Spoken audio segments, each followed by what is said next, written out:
বর্তমানে যে পদ্ধতিটা আমরা মানে চালিয়ে এসেছি বা চলে এসেছে, হঠাৎ করে এর যদি কোনো ব্যত্যয় হয়, কোনো ব্যতিক্রম হয়, তাহলে একটা তালগোল পাকবার যথেষ্ট সুযোগ রয়েছে।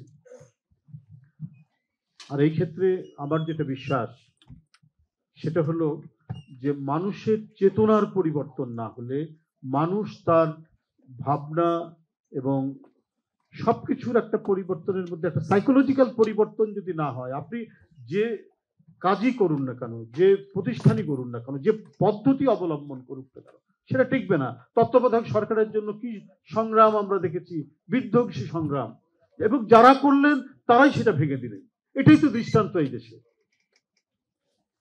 যারা সেই আন্দোলন করেছেন তুমুল বেগে, তারাই আবার এটা পরবর্তী পর্যায়ে ভেঙে দিয়েছেন। শুধু হাসিনা নন, রাশেদ খান মেননরা এই আন্দোলন করেছেন না, হাসানুল হক ইনুরা এই আন্দোলন করেছেন না, তারা সবাই মিলে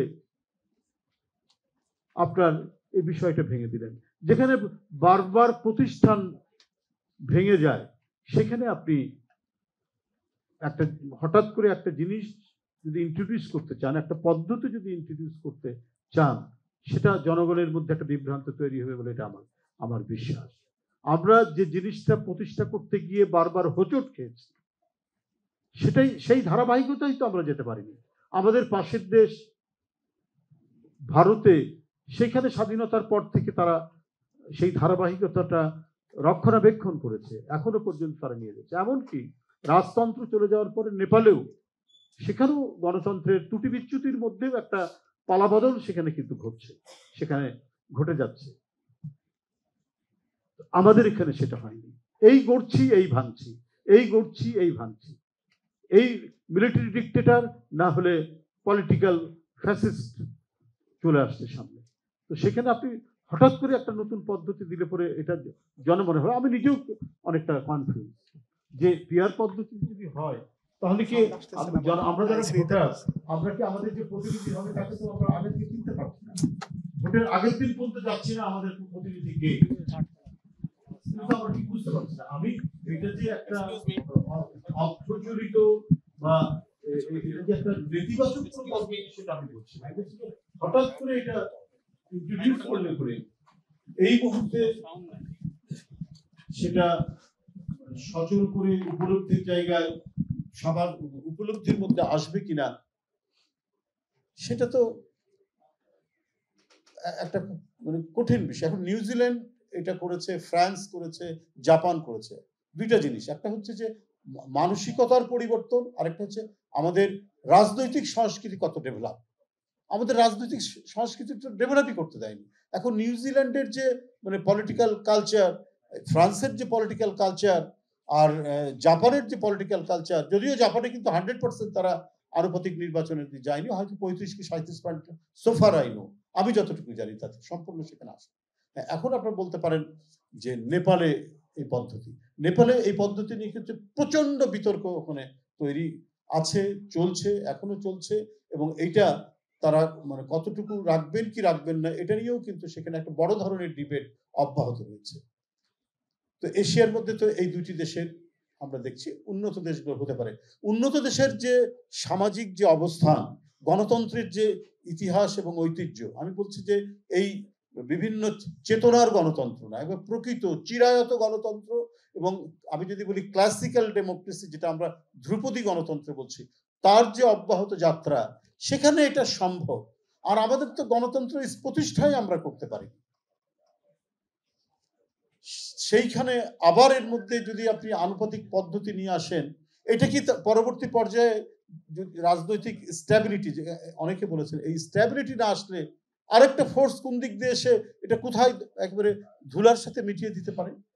আমি যেটা তত্ত্বাবধায়ক সরকারের ব্যবস্থার যে কথাটি আমি বললাম, সেটি হতে পারে।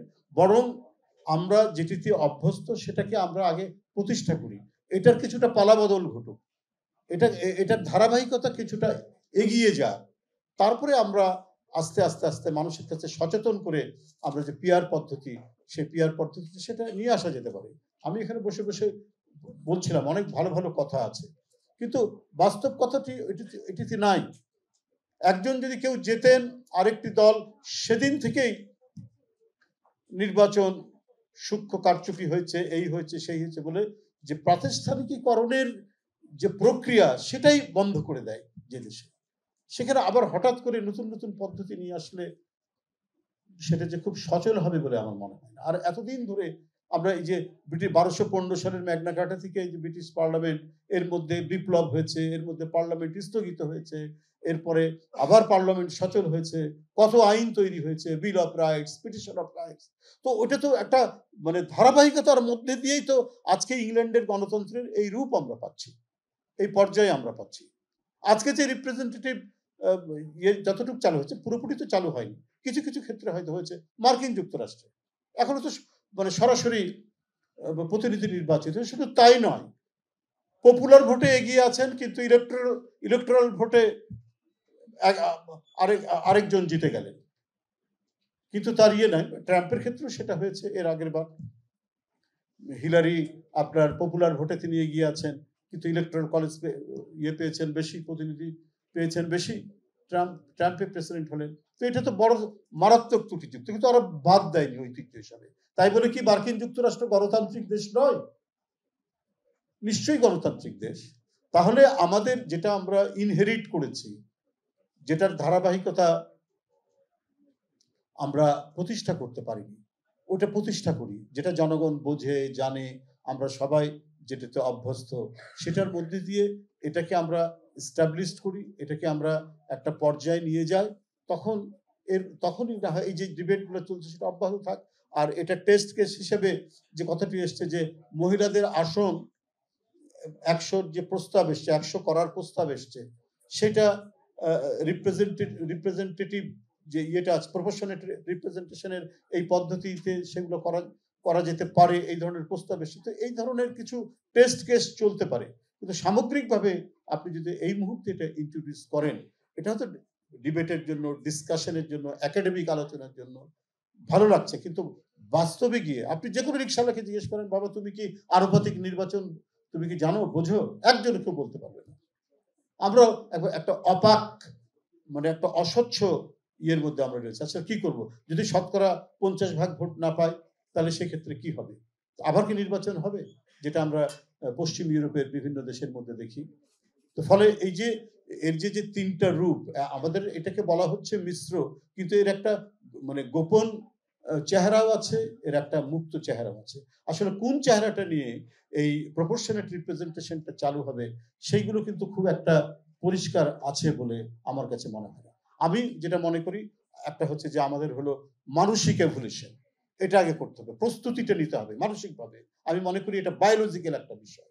আরেকটা হচ্ছে সোশ্যোলজিক্যাল একটা বিষয়, সেটা হচ্ছে আমাদের পলিটিক্যাল কালচার আরেকটু ডেভেলপ করতে হবে।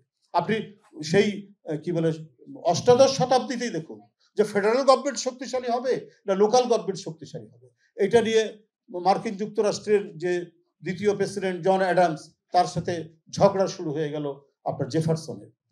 এই ঝগড়া এমন পর্যায়ে যে ডেমোক্রেসি যায় একেবারে বিভক্ত হয়ে গেছে গোটা জাতি।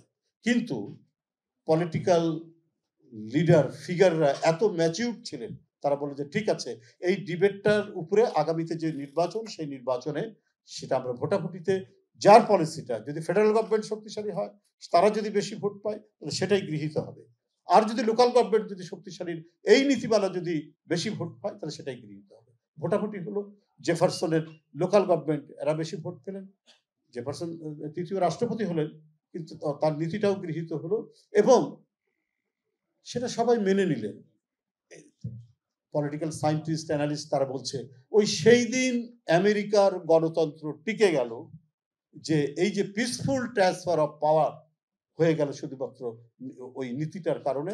এবং উভয় জন অ্যাডামস এবং জেফারসন বলল যে ঠিক আছে, জনগণ যে নীতিকে ভোট দিবে, যে বিজয়ী হবে, আমরা সেটা মেনে নিব। এই যে মেনে নেওয়ার কারণে এই যে পিসফুল ট্রান্সফার অফ পাওয়ার হলো, এই কারণে আজকে মার্কিন যুক্তরাষ্ট্রের ডেমোক্রেসি এই পর্যায়ে এসে দাঁড়িয়েছে। আমাদের তো এটা হয়নি, পিসফুল ট্রান্সফার অফ পাওয়ার আজ পর্যন্ত আমরা চোখে দেখলাম না। কারণ এখানে প্রকৃত চিরায়ত এবং যেটা আমি বলেছি যে ক্লাসিক্যাল ডেমোক্রেসি, যে ডেমোক্রেসি আমরা চিনি জানি, যে ধ্রুপদী ডেমোক্রেসি, সেটাই প্রতিষ্ঠা লাভ করেনি। এর উপরে যদি আপনি আরো আরো কিছু নতুন উপাদানগুলো যদি নিয়ে এসে এর সাথে অন্তর্ভুক্ত করেন, তাহলে জটিলতা বাড়বে এবং আমরা সামনে যে গণতন্ত্র উত্তরণের জন্য যে আমাদের আরো কাজ আছে, আমাদের ন্যায় বিচার প্রতিষ্ঠা করতে হবে, সুশাসন নিশ্চিত করতে হবে এবং একটা অবাধ সুষ্ঠু নির্বাচন আমাদের করতে হবে।